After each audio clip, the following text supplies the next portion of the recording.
Today is day 296 of the podcast, and I'm going to begin by reading from Matthew 6:24.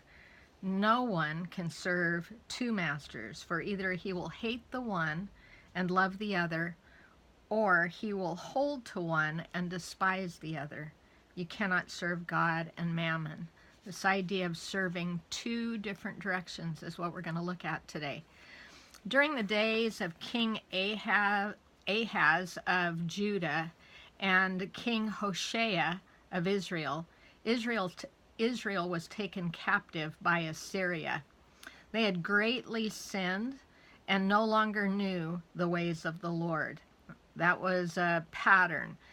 Great sin, fall away from the Lord, and then an opportunity to repent later. They worshiped in high places and they served idols. That was what God was bringing into the light and making known to them. God raised up a priest. He did this by raising up a priest to teach the people to fear and revere him and to turn to him alone and turn away from their idolatry. The people responded, and this is how they responded.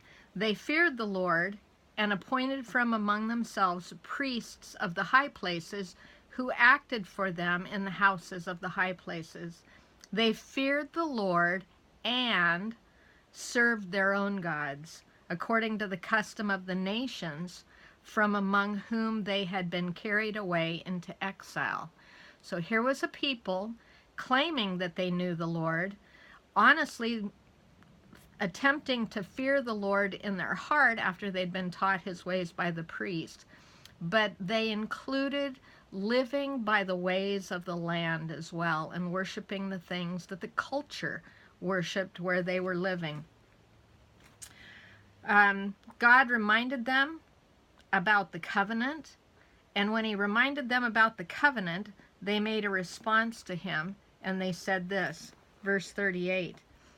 And I'm reading from 2 Kings chapter 17, and I began in verse 32 through 33, and now I'm going to pick it up in verse 38. And the covenant that I have made with you, you shall not forget, nor shall you fear other gods. But the Lord your God you shall fear, and he will deliver you from the hand of all your enemies. However, they did not listen, but they did according to their earlier custom. So while these nations feared the Lord, they also served their idols. For their children likewise, and their grandchildren, as their fathers did, so they do to this day. This mixture of claiming to be a people of God and yet being totally entangled with the customs of the land where they were living. The fear of the Lord and serving idols continues in cultures today.